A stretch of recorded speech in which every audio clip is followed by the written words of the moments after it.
Hello there. I hope you have a drink and something to snack on. Allow yourself to block out your surroundings and tap into our conversation.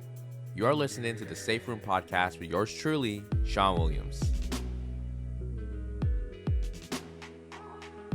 Ladies and gentlemen, welcome back to the Safe Room Podcast. I'm your host, the President Sean Williams. We're back here with another episode, and today I got a special guest. Listen, this individual has been making some moves. He's made a name for himself. He's a award-winning entrepreneur. Let me repeat that one more time. Award-winning entrepreneur.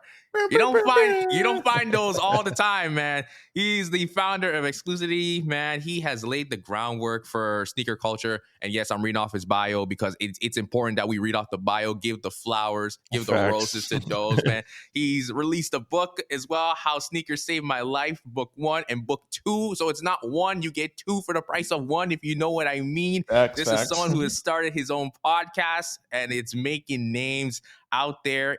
Someone who is talking about pop culture, covering it to the fullest. And I'm excited to have this conversation with him. He's someone I've been keeping an eye on, and I'm really glad I had the chance to speak with him today. Ladies and gentlemen, please welcome the one, the only, the talented Trent Out Loud. Trent, my brother, how are you doing? What up? I heard you talking about the books. I had to go grab them, for some little audio, some video that you pull out. Like, here's the books, boom, boom, boom. Gotta plug that, What's up, brother? Thank you very much for having me, man. Yeah, man, it's a pleasure. The pleasure's all mine, bro. I know you're super busy with everything, so it really is a pleasure that you're coming on the Safe Room Podcast to share your experience. I'm super excited to have this conversation with you. And for my listeners, to anyone who wants to get into entrepreneurship or hear the backstories, just some of the processes to it, listen, you're hearing from the best of the best, for sure. Appreciate that, brother. Thank you. Yeah, man. But I just wanted to ask you, bro, like, how's your day going? Because listen, I'm in Toronto, and like it is snowing outside. It's not looking pretty. So I'm in Montreal right now. I know about the Toronto weather. I've moved to Toronto 2 times in my career. So just moved out of Toronto after COVID, actually. But no, I haven't even looked outside right now. I mean, we do have snow, but it's not actually snowing presently right now in Montreal. But I'm inside, man. Oh, okay, so you're just kind of chilling and the snow is just kind of... Yeah. I work out at home. I work from home. So I don't leave my house very often, right? Especially in the wintertime. So I feel you. I feel like a lot of times when it's like January, February, like don't ask me to go outside for anything. I'm staying inside. Facts. I went out to the grocery store yesterday. It was the first time I left my house since New Year's. I would even think that's a shock to me because honestly, prior to like the beginning of this week, the last time I was outside was like mid-December. Oh, perfect. Okay, I thought I was the only weird one, but I'm glad you're feeling me, dog. No, for sure. I absolutely can relate to your sentiment. But I want to get into everything just to start. Before we get to the main questions, I want to start with our opening segment, the hot seat. All right. I'm very curious on the answers that you're going to give. All right, let's go. So I always keep it very 100% real, so let's go. That's what we love here. We want authenticity. Let's go. Okay, perfect. So the first question I have, so outside of the work that you do for yourself, tell me something about yourself in one sentence. Wow. I'm a podcaster, man. How can I answer that in one sentence? I like to talk like you. I'm a very, very funny individual. I believe that. I 100% believe that. Listen, I be watching your IG lives, bro. Like I be cracking up. I am funny, man. I am funny. I do have, the business side of me and the podcaster side of me and, all that stuff. And I have a very serious element, but the person who I am on the inside, I always try to find the humor in everything. And so I like to laugh a lot, man. Yeah, for sure. I feel like that's a good trait to kind of say that you're a funny individual. You bring some life and some vibe into the room. 100%. To just, especially for you being a podcaster too. I think that's something a lot of people are trying to capture within their conversations, to bring that energy, to bring that confidence for their guests when they come on. They feel comfortable. They feel like, oh, this person's talking like they're just chilling, and that's a good feeling. That's the first thing I do. Bringing it back to business. That's the first thing I do when I walk into, especially a very big or serious meeting. I always break the ice up with some humor and sense of humor because, we're all humans, and we're all, whether it's a big meeting or a small meeting, we need to find some commonality in life. And everybody likes to laugh. Everybody, needs a break from the monotony, right? So that's one of my character traits that I use, and I feel like more people should use, especially the young entrepreneurs who are listening to this or whatever. Like, don't take yourself too seriously in those big meetings. Just break the ice and have a couple of jokes, and it will get you very far, much further than you think. I love that. That's a word right there. Guys, that's the first question. I feel like we're already getting so much filling from that. I love it.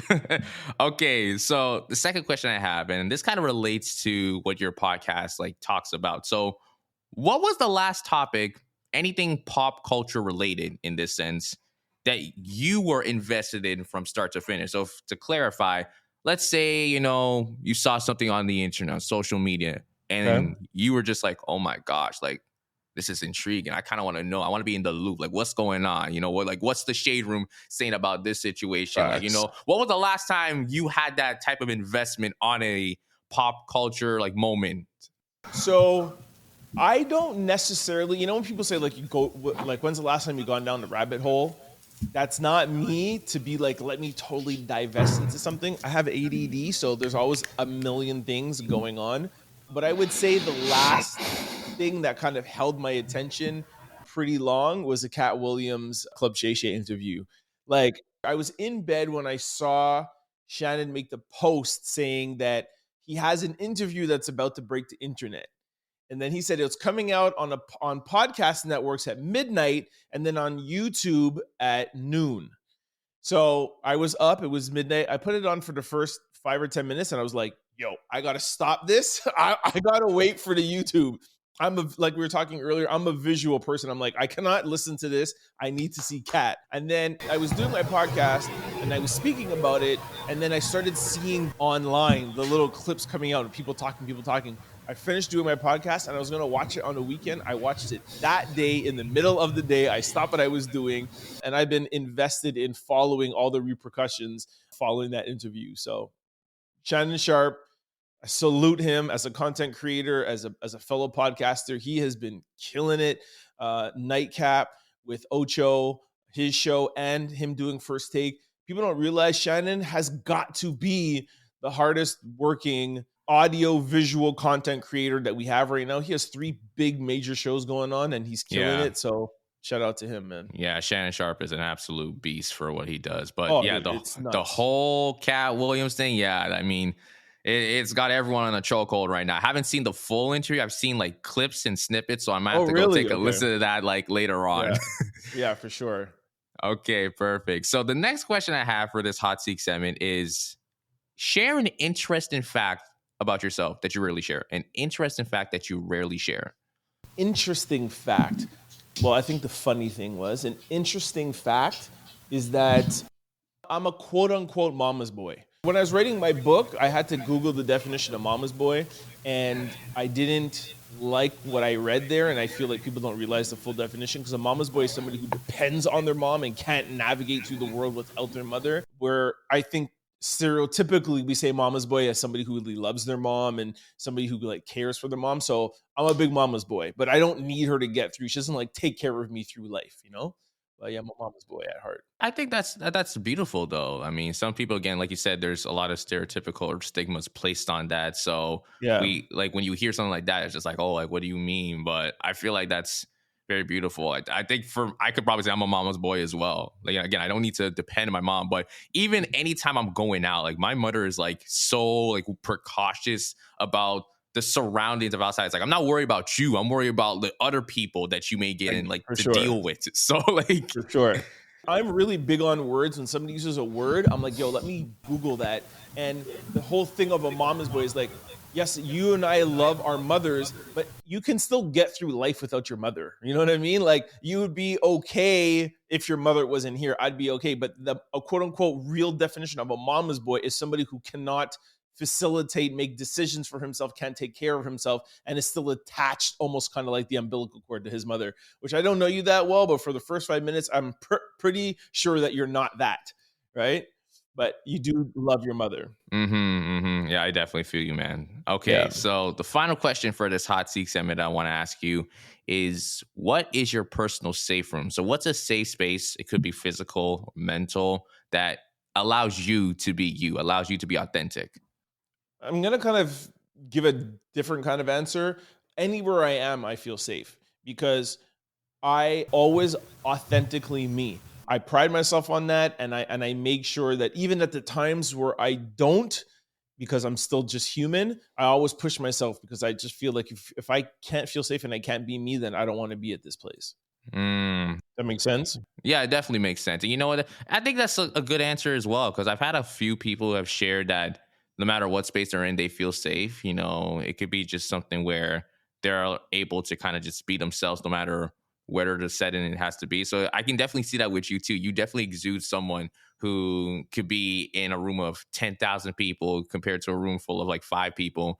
And you'll still have that, you know, relaxation upon yourself. You know, I don't have to 100%. change myself. I don't have to code switch, you know, because a lot of people talk, like, especially code switching. That's something that it has its own, you know, conversation, you know, whether you step into a room full of like white people and like, let's be honest, you're just like, oh, good evening, sir. Like, how are you doing? Yeah. Just like, why the Yeah. lingo changing? Like, what's going on? Yeah. When I walk into a room of white people, I actually get blacker. That's another thing I Okay. do. Yeah, I'm not ignorant, but I know who I am and I know what you're looking at, especially if there's no other black people in the room. So I'm going to be even blacker than I would be to because I want to break down the stereotypes for the next black man or woman that walks into the room. I You understand like what I'm that. saying? Yeah, absolutely, bro. It's like, you know, you're putting your heart on your sleeve, but it's also being saying like, listen, we don't have to change our personality just because like we're in a room of people that don't like look like us. It's like, no, we have to break that glass ceiling. Exactly. So I feel Exactly. you. Exactly. So I always make sure I drop that I'm Jamaican, or I'll talk about our food, I'll talk about our music, I'll have our slangs, I'll talk whatever. And then when we're talking about the business that we need to talk about, you're like, shit, this dude is smart. Man, he knows what he's talking about. You know what I'm saying? So now when when they go out of that meeting, and if they are racist or if they are prejudiced, it may be like, holy shit, maybe my thoughts or views of somebody that walked in there with braids, that were talking slang, or that listened to hip hop, maybe they aren't as ignorant as I thought they were. So the next black kid that comes in there, they have a different frame of mind of them. So I'm cognizant of what I'm doing while I'm acting quote unquote blacker. Yeah, absolutely, absolutely. Okay, so that was basically the hot seat segment. You did perfect in terms of the Thank you, answer. I feel bro. like everything was on point. Let's go. Yo. Okay. So let's actually get into the main questions, what I'm excited to ask. So I want to talk about your podcast because that was probably the first time I did discover your page and discover you and the stuff that you're doing. And may I just say, you are very consistent when it comes to the episodes. This guy is dropping like 3 or 4 episodes a week at least, you know? So Let's go. I got to give you credit for that. So I want to ask you, what inspired you to launch your podcast with a particular focus discussing the realm of pop culture in today's society, being that pop culture is like, again, a heavy topic on everyone's mind, whether it's for a couple of minutes, for a couple of days, it has a huge impact on the way we think, the way Yeah. we see things, the way we move. So just what inspired you to start your podcast? All right, I'm going to try to give you the short answer because I do like to talk a lot. And the reason why I say I have to shorten it is because for me, it's a passion for me. And it doesn't just revolve around podcasting. Anything to do in the entertainment realm is something that excites me. I was international model for 8 years. I was a member of ACTRA, which is SAG. I was an actor. I was in the music industry for 8 years. Like you said at the top, I'm an author. I wrote 2 books. I had a music management company for 8 years. So all that to say that anything that falls under the umbrella of entertainment, I love. That's just been my passion. Business has just been a way for me to pay the bills. You know what I mean? It's just been a way for me to facilitate my passion. That's why I asked you earlier, like, what is it about podcasting that you love? I wouldn't say necessarily that my only love or my one desire to start a podcast is because I love podcasting. I've been very transparent. I don't even listen to a lot of podcasts. But having said all that, the avenue of me being able to sit in front of a camera and voice my opinion about something that's going on in the world is the most exhilarating and the word I'm trying to look for is it's a release. Like I just feel like I'm able to just let everything out. That's why I feel like at the end of the day, I feel almost drained a little, but a good drain. It's like I went out and played like a full court, 5-on-5 basketball game, 2-hour basketball game, because I get to get everything out and it just drains me. So whether my podcast is listened to 10 people or 10,000 people or 1 million people, and yes, I want it to be listened to by 1 million people, I really do it for me, and it's just an outlet for me. So that's what I love about it. I love that. And you know what? Even to the question you asked me about why do I do what I do? Obviously, I just love having a conversation with people, but it's the same situation for me. I wanted to have a platform to share just my voice, let people hear what I have to say. And again, I tell people all the time, at one point, I was a very quiet individual. I didn't really say that much when I was growing up in school or anything like that. I would like do my work and just go home. If people would tell me like, hey, do you want to like head to the mall? I'm like, nah, bro, I'm just going home. I'm just going to do my work. I'll see you back in school the next day. That was really me. Until like 2020, where everything came to a halt. And I feel like the pandemic was such a significant year because even for entrepreneurs listening to this episode, a lot of people have told me they started their business or their brand because of the pandemic, because it allowed a moment to just pause and reflect, have that self-actualization upon themselves to say, you know what? Now that I have some time off, like, what can I really do? Like, what is something that I'm really passionate about that I want to pursue? And for me, it's like, I want to talk to people. So like, what's the best ways to do that? And in podcasting, just kind of dropped it right in front of my lap. It wasn't even like I want to do it. It just came and I'm like, you know what? I'm just going to give it a try. And now here we are, 2024, both you and I, we're doing our things. And we both share that same thing where we just want to share our thoughts, share our opinions on something without, That's it, 100%. And just to add on to that is that when I first started my podcast, I was interviewing people. It wasn't a podcast about pop culture. My first interview was a friend of mine who was a transgender. Then I was interviewing business people. Like I interviewed Brandon Gonez, and I'm a big mental health advocate. So I interviewed Dr. Alfie, who works with Charlemagne from the Breakfast Club.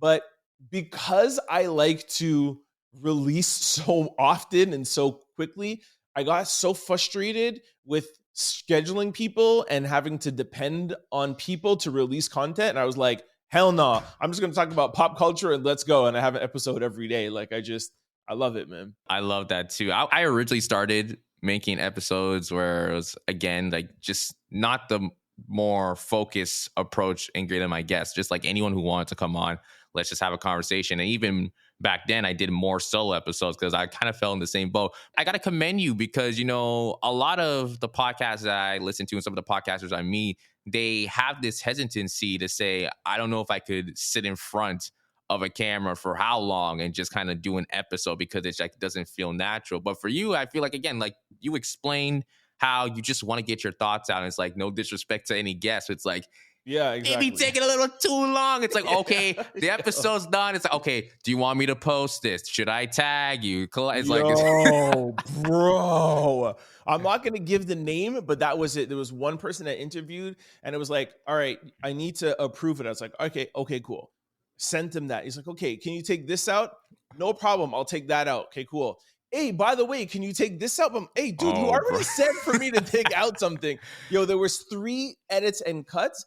I posted it half an hour after I posted it. They're like, hey, can you take this part out? I was like, okay, this is it. I'm done with the whole, and then you go through all of that and it's like you tag the person and they don't even repost their shit. And I was like, no.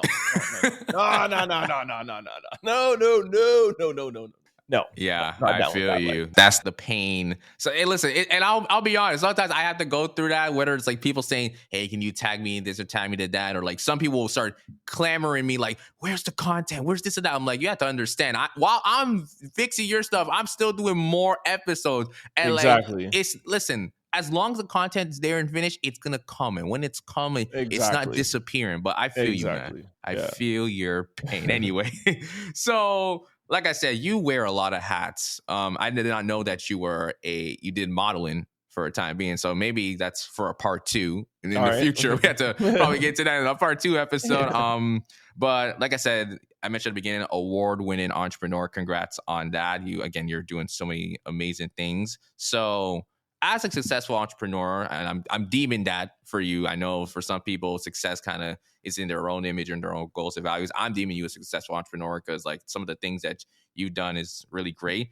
How are you able to, just connect with different people that kind of work in different industries? Because a lot of my audience kind of wants to start connecting with more people in more professional fields, but sometimes they tell themselves, I don't know who to reach out to. I don't know where to start. So Yeah. for yourself, how have you made a mark within entrepreneurship that you've been able to, connect with the people that you want to connect to and, get those collaborations going? I'm going to give you guys who's listening out here like the key to that answer.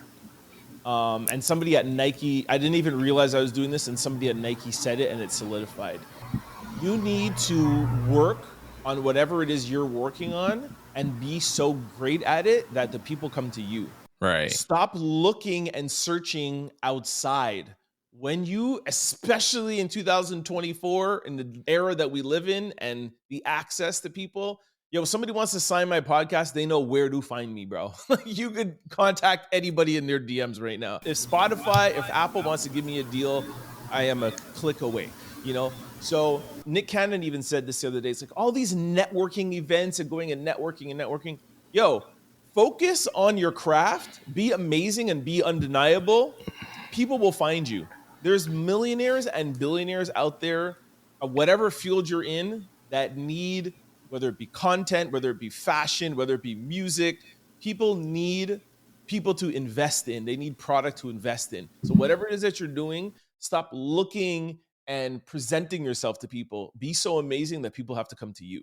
I love that. And you know what? I will even extend on that. So you mentioned like the quote saying, oh, people going to networking events. I won't lie. I am one of those individuals that do go out to networking events. But to kind of piggyback on what you said, at a time being 2022, that was when my podcast was starting to grow in episodes in terms of how much I was like putting out. But I felt like I need to just go out and just get more people to listen to it. So that was kind of like my goal in 2022.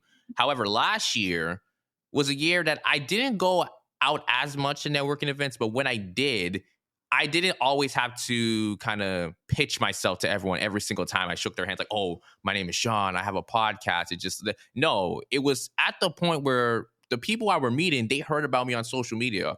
And then they're like, yo, wait, I've seen your face before. It's like, I do a podcast. Like, oh yeah, the Safe Room. Yo, I want to come on your podcast sometime. And I was stunned because it's like, wow, like, usually I have to like ask you like, hey, are you thinking of coming on? Now people are coming to me saying, hey, okay, can I come on the podcast? Like, what's your schedule looking like? So like, I totally understand what you're saying. At one point, I do think to an extent, I do think you should be able to go to network events at the beginning, like when you're starting off, just to get your name out there. But like you said, I feel when you master your craft and you keep working on the things that make yourself great at what you do, eventually people will come to you. You won't have to leave your house. People will be DMing you. I mean, case in point, this conversation right here. You're clearly, you made a step, you made a pathway, and I found you. I reached out to you, and here we are having this conversation. Yeah. I am a firm believer, like, I'm sure we're going to get to this one in your questions, but just to give a little idea, like when I started my store, there's a lot of people out there today that are like, I want to start a sneaker boutique, or I want to start a business, or I want to start a company. And they get so caught up in, oh, my business plan. Okay, I'm going to go to the bank. I'm going to get a $100,000 loan. And they spend 2 years on this planning and networking, and they don't start. Bro, I took $2,000. I went to New York. I bought some long tees and do-rags. I started selling out the trunk of my car. Nothing else. There's no business plan. I didn't know nothing. I did that for a year. I was so busy and I was selling so much that I had to get little sales reps in high schools. Then I went to metro stations, and then eventually I got a basement of a tattoo parlor. I said, man, I can't keep driving around to all these high schools. This is where I'm going to be. Fast forward to 10 stores, national, $100 million brand. It's the same path that I'm taking with my podcast. I started my podcast and I just started posting it. That's it. That's all I've been doing. Out of my 151 episodes, and I've never been to one podcasting network event ever in my life. This end of January is the first podcast event that I'm going to in Florida. I'm going to Podfest. I don't know if You're you've heard going to about it. Pod? Oh, you're so man. I wish I could go, but my workshops that I'm running. It's mostly for like the entire month of January. But damn, I hope you have fun, man. I really hope you have fun. Yeah, I hope I have fun. And I think this is what's good. It's that when you're at the point when you know you're comfortable, when you know that people like what you're doing, I have proof of concept. Like, yo, I know that people like my podcast. People DM me. Maybe I would have been shit. You know what I mean? And now that I have 151 episodes under my belt, maybe they were shit before, but now they're better because I've practiced. I've done my work. Now I have proof of concept. Now I want to go out and start maybe shaking some hands and meeting some people. And by the way, if I would have went out when I had 5 episodes, people would have been like, okay, you have 5 episodes. Do you know how many podcasts are started a week? 3,500 podcasts are started a week. How many of them start and never get past 5 episodes or 10 episodes? Yeah, I think that's like a standard that most people say. It's whether it's 5, 10, or 20. So like that's usually the standard. It really tests people's commitment or to see like, are you really passionate about the podcasting realm? Exactly. So I'm not knocking those events. And then what I think is what you should use those events for is what I'm also going to for is that to learn certain things. There's certain questions that I have that there's people out there who have way more experience that I want to ask those guys some questions, and they will be at Podfest. So I'm not necessarily going there to network. I'm actually going there to learn a few things. And then, of course, along the way, I will meet some people. But I feel so much more confident that I'm going there. By the time I go there, I'll have 165, 170 episodes underneath my belt that I have a track record they could look from. Yeah, I think that's really great. Because I feel like networking events, a lot of the times people just assume you have to go there and meet someone. But it's like there's nothing wrong with going to an event and learning. You know, sometimes now I tell myself, like, I don't hate people. If you come to me and within the first 2 minutes, you're asking me, what's your business? Like, I'm going to walk away from you. It's just, I don't want to keep sharing this. Like, please, like, tell me your hobbies. Like, oh, what do you do for fun? You know, like that. I feel your pain. Exactly. Yeah, man. But I really think that's really great advice. So even for yourself, a follow-up question I want to ask is like, what are some of the obstacles that you had to face so far, whether it's with your podcasting or even within the business realm that you've kind of acknowledged like, okay, this is something that is going wrong, or maybe it's a little bit of a setback, and like, how have you addressed that to overcome those barriers within your work? Not so much podcasting yet. Like I told you, I still feel like I'm in like the beginning stages. I'm just learning and figuring stuff out. But in my business life, I feel like one of the roadblocks, sorry, I don't remember the exact word you said, but one of the things that were kind of holding me back was that I didn't have anybody in my family or my direct circle that was entrepreneurial. I feel a lot of my Canadian, or if I dare say white counterparts, normally had your uncle or your this or your father or somebody was entrepreneurial or somebody had money that you could go to and speak to. Man, every time I wanted to do something, people in my family were like, what are you talking about? You're going to open a store? What are you talking about? When I first started opening a store, my dad's like, what are you, crazy? Go to school. I don't know what your background is or what's your background? Yeah, listen, no, I'm, my parents, they were born in Grenada in the Caribbean. Okay, yeah, okay. Yeah.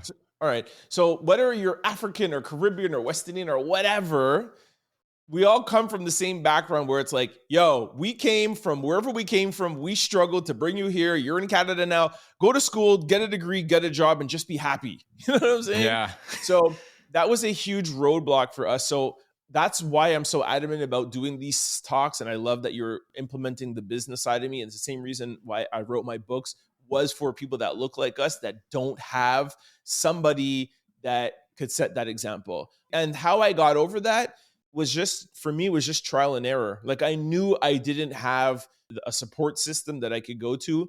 I was aware of that. But like our parents said, man, we always got to work twice as hard or 3 times as hard than our counterparts, right? So I knew I would be facing that, but I just knew I was determined to be successful, and I just kept working through it.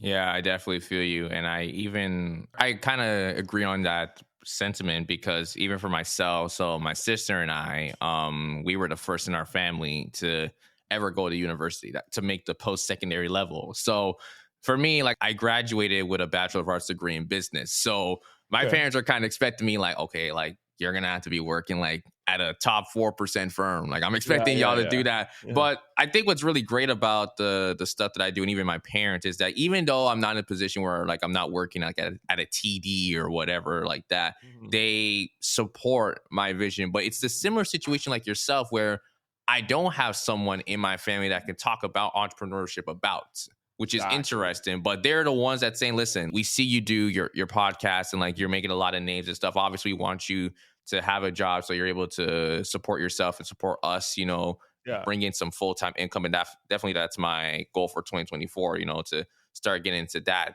goal. But they're also the type of parents where they're gonna say, you know what, we believe what you're doing. Like you're actually making changes. So like it's great to hear. But I understand usually the scenario is if you're from a Caribbean household or whatever, you have to kind of be within a certain lane because they don't see entrepreneurship. Again, entrepreneurship is not new, but obviously it's grown at a rapid pace. So everyone feels like, oh, if I can't find a job immediately, okay, I'm just gonna start my own business. But then obviously there's so much that goes into it, and like 6 months later, they're just Yeah. out of it. They're tired. Yeah.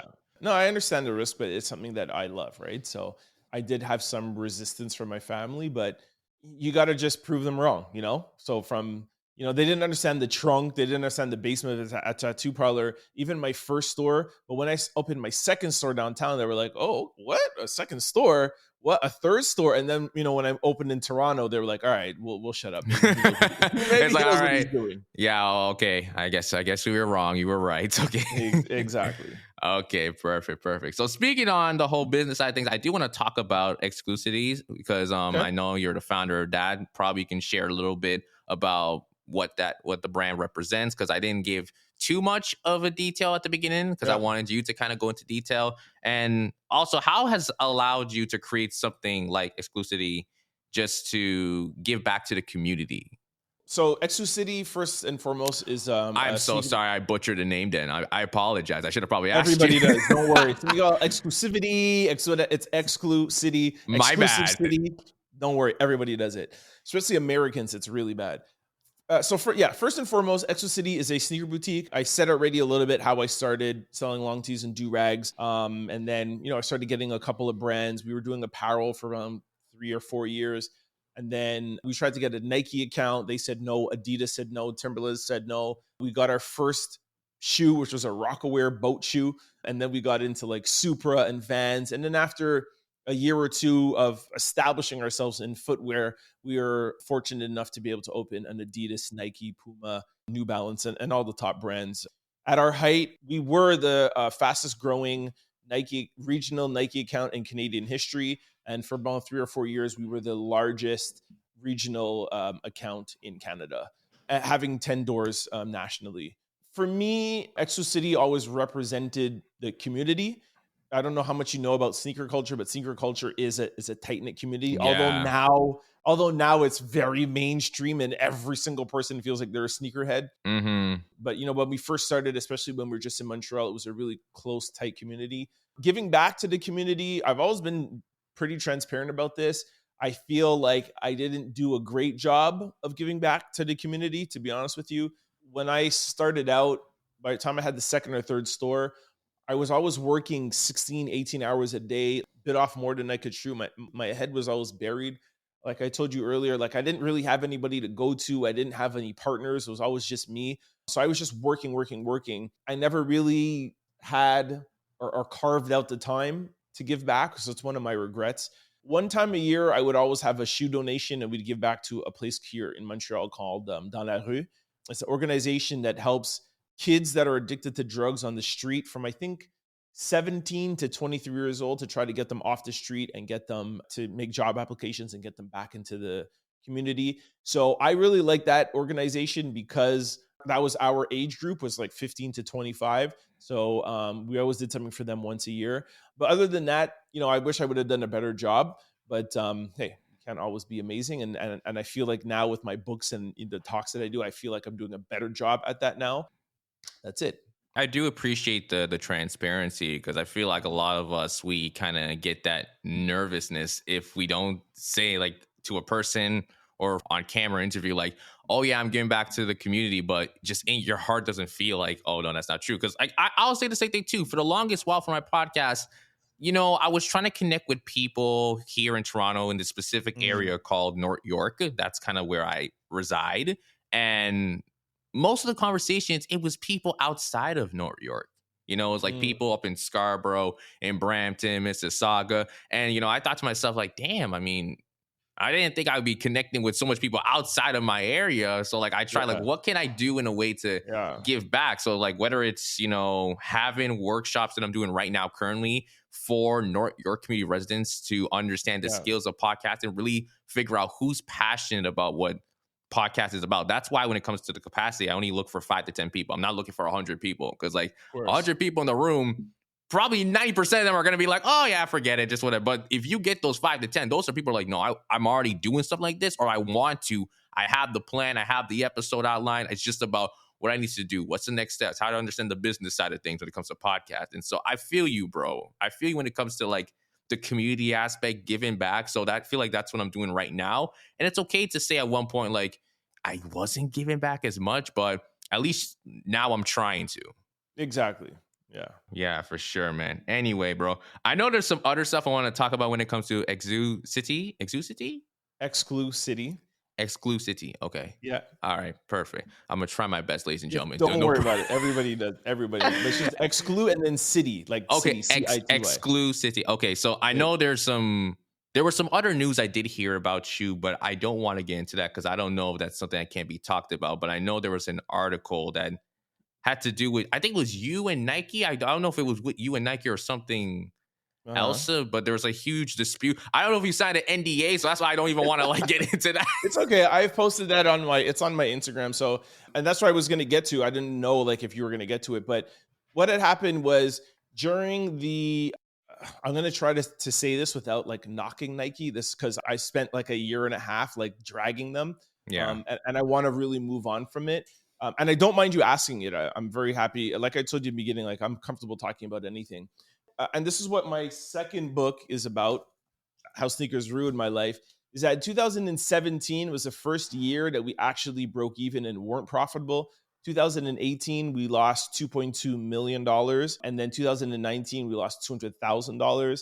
So I was having a really hard time. I had opened 10 stores and I had to start closing stores. I had to close my Brampton store. I closed my not the Yonge Street store. Yeah, I think Yonge Street store too, but there was an issue there with that store. Anyways, we were in the midst of reconstructing the company.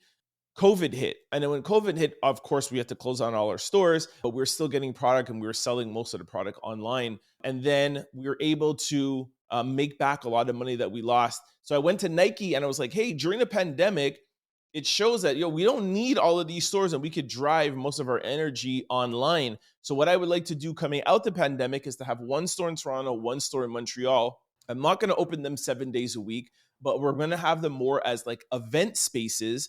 And we're going to keep all the inventory in a warehouse, et cetera, et cetera, et cetera. And they were going to kind of be like event spaces and we're going to have launch parties and events. But it was really to reduce expenses. I was able to reduce my expenses by 60% and be, I think, 30 or 35% more profitable. Make a long story short, coming from losing millions of dollars to making millions of dollars, think about that as being at the casino and sitting down and being like, yo, I lost a lot of money. I just made all my money back and then I'm up. Nike's like, all right, open back up. I'm like, nah, man, I don't want to go back to where I was before. Like, are you kidding me? Like, let's. Anyways, they had a problem with that. They wanted me to open back up stores and operate how I was operating in 2017 and 18.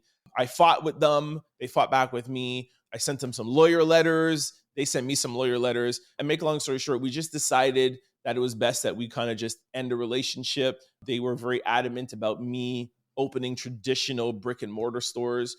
I just knew that road would head me down to losing another, big chunk of money. I can't tell you how much I would have lost, because we don't know what, the future hold, but I just knew that wasn't a good look for me and it's not what I wanted to do. So we parted ways.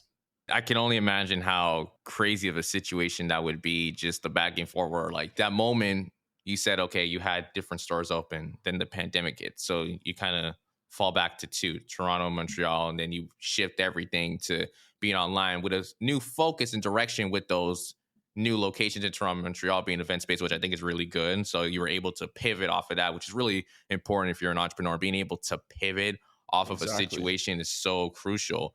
And then for Nike to be like, all right, it seems like you're good now. Back to square one. It's just like, like, why would you want to do that? Like, it makes no sense, you know? And I thought it was not only just for me, but I just thought that like it's fun for the client too to kind of have like a different, and you can walk into Foot Locker, you get your shoe, okay, cool. But you're gonna walk into Exclucity, there's gonna be like a DJ, there's gonna be food, it will be an event space, there would be screens, you can order your shoe, it gets delivered to you the next day. You don't have to walk around downtown with your shoe in your hand. Like it was just gonna be really innovative, it was gonna be different. You know, how I propose it to Nike is like, how are stores going to be in 2030, 2035? You know, in 2035, you won't even be able to buy a gas-powered automobile. Everything's going to be electric. Like we needed to start thinking in advance. I didn't want to go back and start signing. You know, people don't realize when you sign a lease, that's a multi-million-dollar contract that you're signing to. You know, at my height, having 10 stores, my rent alone for the month were $250,000. Payroll was $100,000. So the month I have to pay before I pay anything else, rent and salaries were $350,000 a month. If I could cut that down to $50,000, $60,000 a month, how much more profitable are you, right?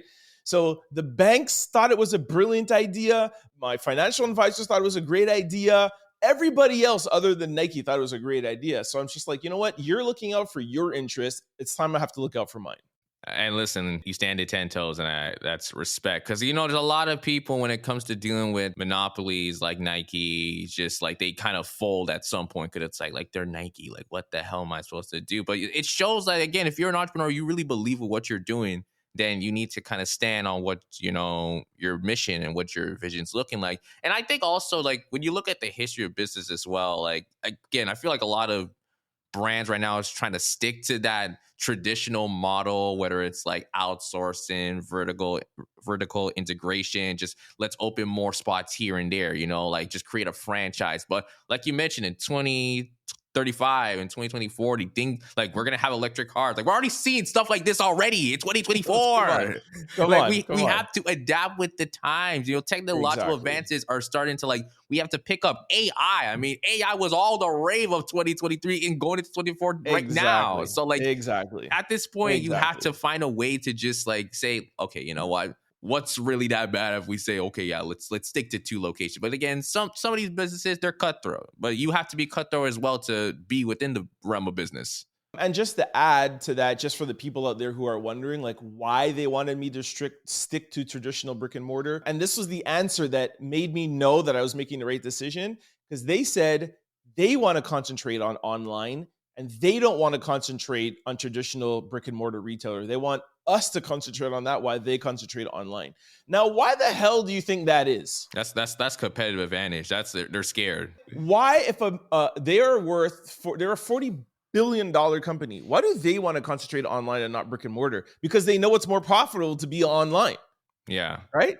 They don't want to be signing all these leases. What do they want to be signing the leases for? I just told you that you're liable for millions of dollars signing a lease. So they're like, well, we want you guys to do that while we concentrate on online. I was like, oh, okay. No, thanks. Yeah. Like, okay, cool.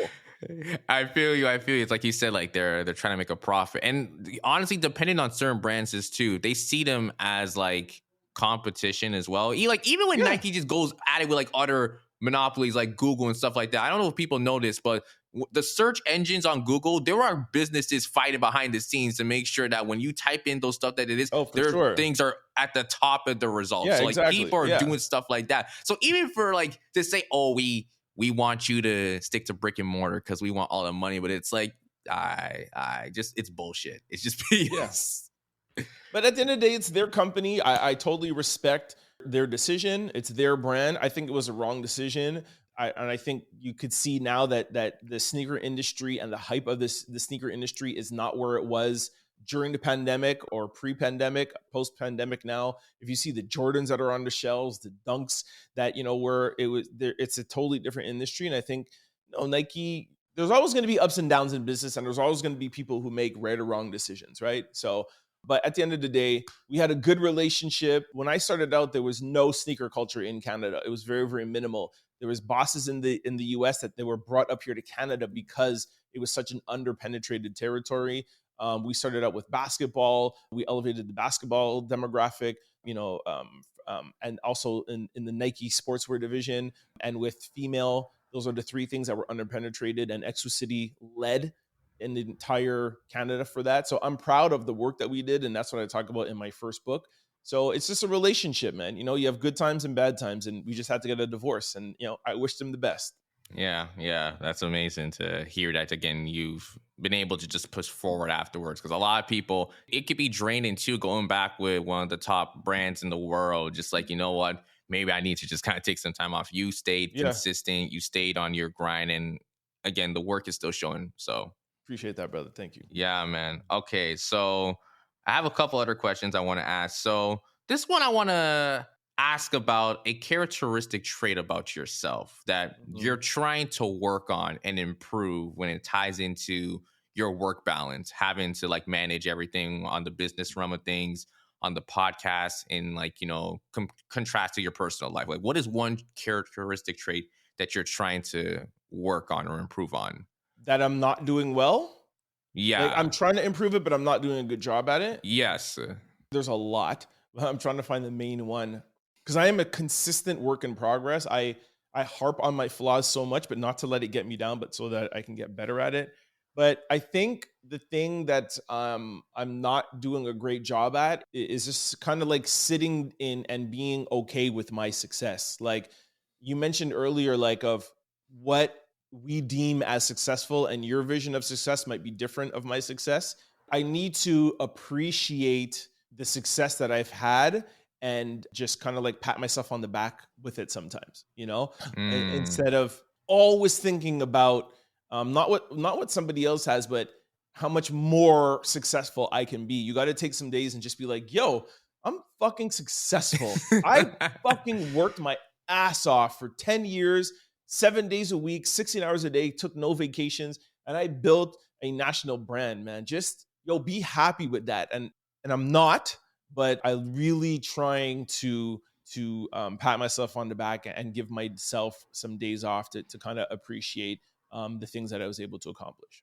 Yeah, and you just mentioned it, days off. So do you feel like the reason behind that is just like maybe just not taking the time to just really pause and reflect on everything, because you are a person who's kind of go and like, again, like you mentioned at one point you were working 16 to 18 hours. That's literally 3/4 of the day right there. So I'm wondering how your sleep patterns, like I don't even want to get into that, but I'm an insomniac. I don't sleep really. Like if I sleep 5 hours a day, it's a long time for me. There's some days where I'll sleep 2-3 hours. I've been like that since I was a teenager, since I was a kid. That's just how my body is. But yeah, I work on trying to take a pause. And transparency, the only time that I can really pause is when I'm drinking or smoking. But then, like I talk about that in my book, I started to abuse that because I felt that was the only time that I can actually really release.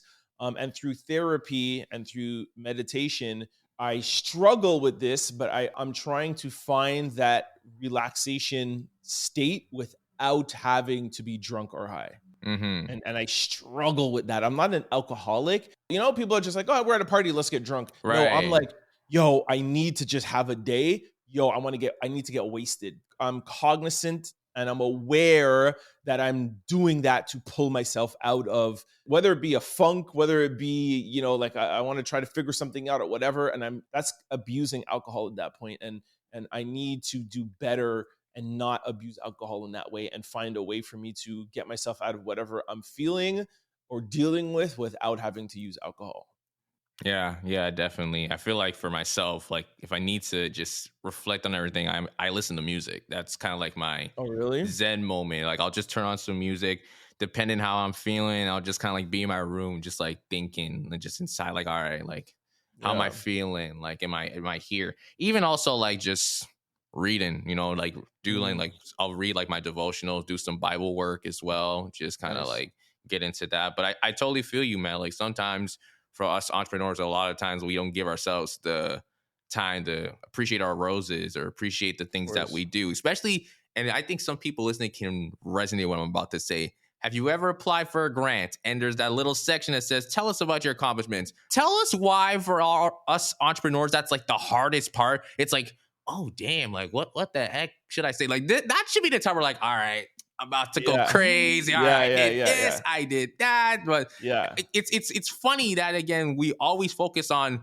the next step, what's going to happen, and just like what are the Yeah. possible options, rather than like, yo, I'm really doing the shit right now. Like I can confidently say 2023 was a fantastic year for me, for the Safe Room podcast. And like anytime anyone asks me about, I have to beat my chest, like, yeah, man, like I Yeah, was out exactly. here doing the thing. I was out there like doing interviews at live events, bro. I got my Nice. first grant of $5,000 to do these workshops for my community, giving back to the community that I grew up in. Like you Yeah, gotta big yeah. up yourself sometimes. Yeah, I agree with you 1,000%.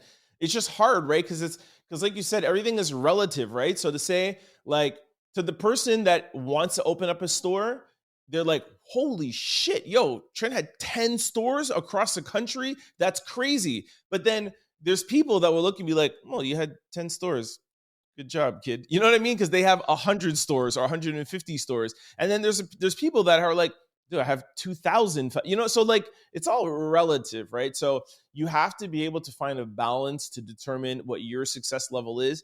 And then something that you touched on, it's like, as long as you're doing something, that alone is a mark of being successful. The fact that you've tried something and that you're doing it.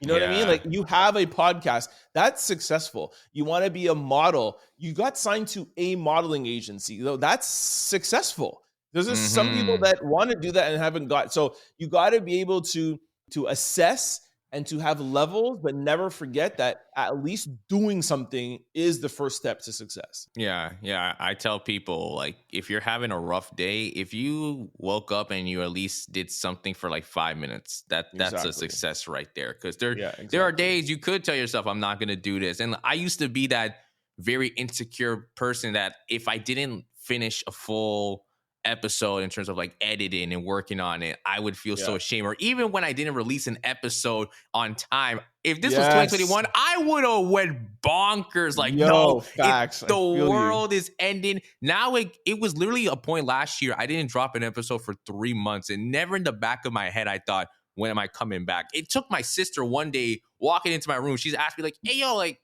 when are you dropping an episode again?" I'm like, well, I guess now, like, since now you mentioned it, I'm like, all right, cool, let's get Facts. back to it, you know? So again, like Facts. if you're able to do something that's at least any significance to what you're doing, or even get up in the morning, just be thankful that you're here, like on this earth, like thank God. Like that's what I always do. I wake up, I'm like, well, thank you, God, for waking me up, for me to be here in this moment. Like that's already a blessing.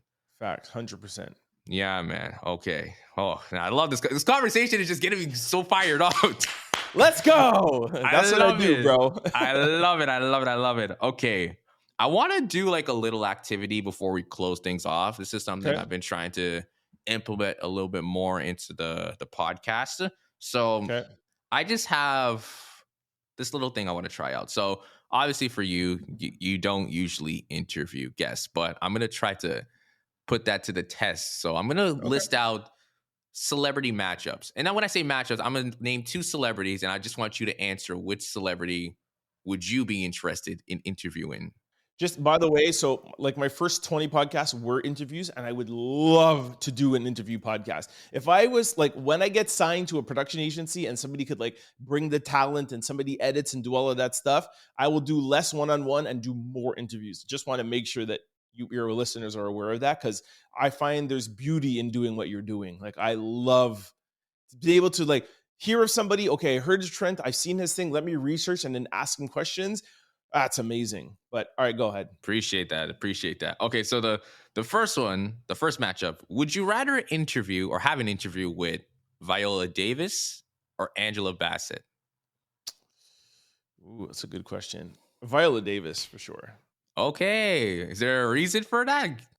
I just feel no disrespect to the Queen, Angela Bassett. Congratulations on your Oscar. I just talked about her in my podcast yesterday, podcast 150. I just feel like Viola Davis she'll be a little bit more dynamic in her interview. I feel like she'll be a little bit more willing to go where I would like to take her. if you understand what I mean, like Yeah. interviewing somebody. You know, it's like, okay, I would like to try to get this out of this podcast. I would like to get this out of this interview. I just feel like she'll go there with me. I just feel like Angela Bassett might be like, she might give me like some cookie cutter answers and not be able to, you know? Does that make sense? I love that rationale, actually. Yeah. Again, it shows your mind as a podcast host. It's like, okay, I could get Angela Bassett, but Viola Davis, like there's things I could try out, or if I tried to do different things, you know, it wouldn't come off as like I'm doing too much or like not natural and everything like that. I have that same approach as well. Sometimes I'm very like selective with my guests, so sometimes I'll do my research like I did with you, Trent, and I'll try different things like this activity. Like, okay, maybe I could bring something else. So I feel like exactly. I feel like whatever I try with Viola Davis, she'll be willing to go there. She'll be willing to tell me the honest truth. She'll be willing to go places where I feel like Angela Bassett will be a little bit more. I don't want to say Viola Davis is not refined, but she's a little bit more refined and a little bit more political than Viola Davis. Viola Davis is not afraid to piss people off. Have you seen that clip online where she's like, "Oh, people said that you're the Black Meryl Streep, but I went to the same school. I went to da-da-da-da-da-da. Well, if I am like Meryl Streep, pay me like Meryl Streep." I'd be like, "Let's go." And that's what you want out of an interview, right? Like you want a moment like that, right? So you'll get that. You notice you've never seen a clip like that from Miss Bassett, right? I feel you, man. I feel you for sure. Okay. All right. The next one I have. Would you rather have an interview with Nas or Jay-Z? Oh, that's easy. J motherfucking Z. Easily. Yo, Jay-Z. Oh my gosh. Listen, people underestimate how brilliant Jay-Z is. Let me tell you, is that he is your favorite rapper's rapper, which is difficult in itself, right? Being able to metaphor and write music. He's an excellent musician. He's an excellent businessman in the business world. He's made a lot of people. And then he is one of the most dynamic and forward-thinking businessmen. Do you know how hard it is to be in touch with your creative, artistic side of your brain and be in touch with your business side? I say that, and I don't want to toot my own horn, but I feel like that was part of the reason why I was able to make Exclucity successful. And I feel like that's why I'll be able to be successful in the podcast world, is that I feel like a good CEO, it's one of the only C-level positions in a company that allows you to be creative and allows you to be have business savvy. A CFO, you're a numbers person. Like that's what you do. You know what I mean? A COO, like you're in operations, bro. It's operations. A CEO is main job is to have a vision. Like my vision is to open up a sneaker boutique that caters to the community, that caters to people that are not sneakerheads. Exclucity for me, I don't know if you know, but sneaker boutiques in the past were very elitist. If you didn't know the sneaker, if you didn't know the name, the brand, there's everything exactly, like that. They made you feel uncomfortable. Like Goodfoot was about that. Goodfoot was the national sneaker brand before Exclucity, arguably probably the best sneaker boutique ever to come out of Canada. And they were elitist. If you didn't know your shoe, they wouldn't serve you. You couldn't even buy Jordans there, some people have told me. For me, when I opened up Exclucity, I was the opposite. If you came in telling me you worked at Foot Locker or telling me you're a sneakerhead, I didn't want to hire you. I wanted to hire amazing people because you cannot teach somebody how to be a good person and have great customer service. If you ask anybody about Exclucity, they'll tell you, we really love the store and we really love the customer service. My favorite company is Starbucks. Having all of that said, I had a vision of what I wanted, but I had enough business acumen to be able to maintain both sides of that. Coming back to Jay-Z, that's what's so dynamic about him. Nas is getting a little bit better in the business world, but he's still not a Jay-Z, man. So sorry, that was a very long answer, but Jay-Z is like a hero to me, man. Like I really, really love that guy. It's good though. It's good because obviously when I hear about the whole Jay-Z thing, people bring up the whole, do you want Jay-Z for an interview or like a dinner with Jay-Z or like the 500K? So like, dude, I did a whole podcast on that and people dragged me because I was like, I will automatically take the dinner with him. And I just gave you the exact reason why. Like, I understand if you're just like a Joe Smo and you work at Sears, obviously don't take the dinner with Jay-Z, obviously. But if you have any sort of entrepreneurial ambitions, who Who cares about fucking $500,000? Give me a fucking break. You know what? I was those people that was like, I was kind of 50-50 because obviously it's like if you slap 500K in my face, I would be happy. But if you slap 500K in my face, what the hell am I gonna do with that money? I would probably take like a whole year to process. Okay, let me see if I can put this here or put this there. And also, it's not about me getting the money. I can get the money. I could lose that in the next month. Are you building more capital and wealth off of that? So it's like the Jay-Z, I think I'll be like, I can learn so much from that. And like and if things go really well in that dinner, you may have Jay-Z your contact that like, yo, that's someone like I can bring in and like can link back to. Exactly. You could not only that, but you could tell him about your idea. And if it's a sound idea, if it's a good idea, he might want to invest in your idea. He might want to put like there's in the business world. Just let me just give you an example. I just told you about opening my stores and stuff. One Exclucity location cost $500,000 to open. Mm-hmm. So $500,000 is not really anything, dude. You're going to open one store with that shit. I know. So I mean, I understand. Like I said, if you work at Sears and that's what you want to do for your whole life, not knocking it. I'm not Dame Jas where everyone's like, yo, you got to be a boss. You got to be a boss. No, you have workers. If you're a worker and that's what you want to do, take the $500,000. If you have any sort of entrepreneurial aspirations, that $500,000 will do nothing for you. Nothing. To do anything, you need $2, $3, $4 million to have something that's really big, to something that's other than a small micro business. So anyways, what's your next interview? Yeah. Don't get me started on business and that shit because I'm going for 3 hours. I feel you. Okay, this is the last little matchup I have here before we wrap things up. So this is a fun game, actually. Go. I appreciate it. Okay, so the last one. Would you rather have an interview with Van Jones or Don Lemon? Don Lemon, 1,000%. Have you heard that he's like, I think he's starting like a show. Like there was an announcement saying that he's launching a show like very soon. I just did that on my podcast yesterday. So he's launching, shout out to Don, he's launching his own media company, and his first project from his media company is the Don Lemon Show. And it's going to be on podcast networks. It's going to be on YouTube. It's going to be everywhere. But every episode will premiere first on Twitter, which I love that he's doing that. And I always get on Elon Musk that he's such an extremist and right wing, but him having Tucker Carlson and Don Lemon shows me that Elon Musk is really just about a place and having a platform for free speech. So I got to applaud him for that. Getting back to Don is that, again, I feel like Van Jones does a lot for the Black community, brilliant mind. He worked with another one of my heroes, Barack Obama. But I just feel like Van is just like in one section, you know? Right. I feel like Don could just, I could have a fucking 5-hour interview with him, you know? Yeah. Like he's dynamic. I like dynamic people that could go different places and travel in their mind with me. So I would take Don. That was the hardest one, though. I have respect for both of those men. I'm really putting this in the world right now and putting this to God. I think I can legit see you with Don Lemon, like either by the end of this year or sometime. I can. You mentioned the 5 hours. I can literally see you guys probably in a bar in Montreal, just like dim lights, which just a setup. And like, all right, cheers. Let's go. Yeah, he's dynamic, man. He's very, very dynamic. Yeah. And that's why CNN couldn't take him, right? Because he was too much of a, he doesn't want to stay in a little world, right? He wants to be able to be free. So I'm very excited to see what he's going to bring in his show. Definitely. I'm definitely going to tune into that as well. That's my new daily schedule. I got to listen to Don Lemon every single time he comes on.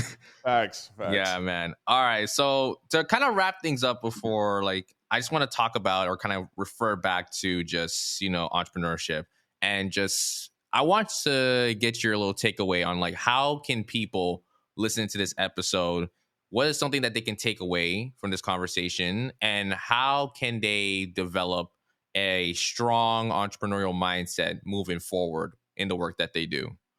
So there's two parts to that question. So I'll answer the first one. Is that what I hope is exactly what you said to me already, where you're like, yo, this conversation is exciting me.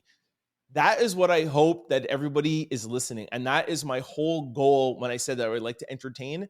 I like to entertain people to feel motivated to live your truth. So whoever's watching this, whether you want to be a chef, whether you want to start your own company, whether you want to be a model, whether you want to be a singer, I want you to get off of this podcast and be like, I gotta fucking work. And that's part 2 to that. It's just, what else could they take away, or how can you work? Be relentless. You know what I'm saying? Like, I know we talked about today too, like a work-life balance and feeling peace and whatever, but that's now that I've accomplished some sort of success. If you're sitting on your couch and you don't have anything, you haven't started anything, believe in yourself, get motivated, and be relentless. Whatever it is that you want to do, there's a million people that want to do it. And you got to fight those million people. Me and you are in the podcast space. You know how many people we're competing with? Millions of people, bro. Because not only are we competing with podcasters, we're competing with content creators. Like, every day I wake up and this is a competition. And I got to figure out how to beat the competition. I respect the competition. I respect your podcast. I respect Joe Rogan. I respect Club Shay Shay.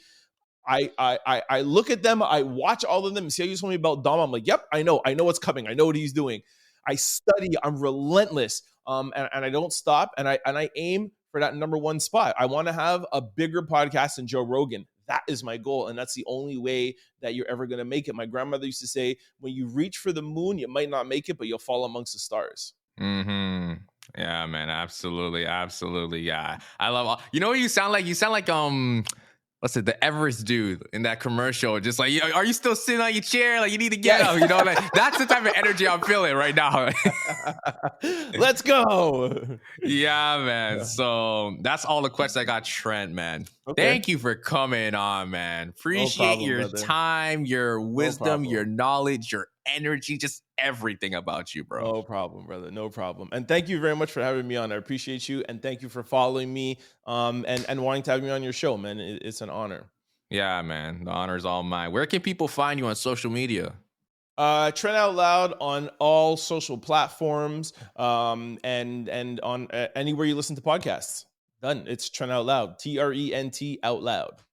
Perfect. Thank you again. And thank you to everyone listening to the Safe Room podcast. You can check us out on all platforms for podcasting as well, just like Trent mentioned. You can follow us on Instagram at the Safe Room Official. Tap into the podcast. We're looking to expand into YouTube and TikTok for the year, so I'm very excited for that. It's about to be super experimental on the YouTube channel, so get ready. It's not going to be like these conversations. It's probably going to be even wilder, so get ready for those. I want to come back on for YouTube, or save this video and put it on YouTube. If not, have me back on for YouTube, man. I love video. I want people to see me. Definitely, man, for sure. My energy in full focus in 4K. Dude, honestly, if we run a part 2, whether it's you coming to Toronto or I got to come to Montreal, we got to make a in-person happen. Let's go. Yeah, man. But again, thank you to everyone listening, and we'll see you guys next time. All right, man. Peace.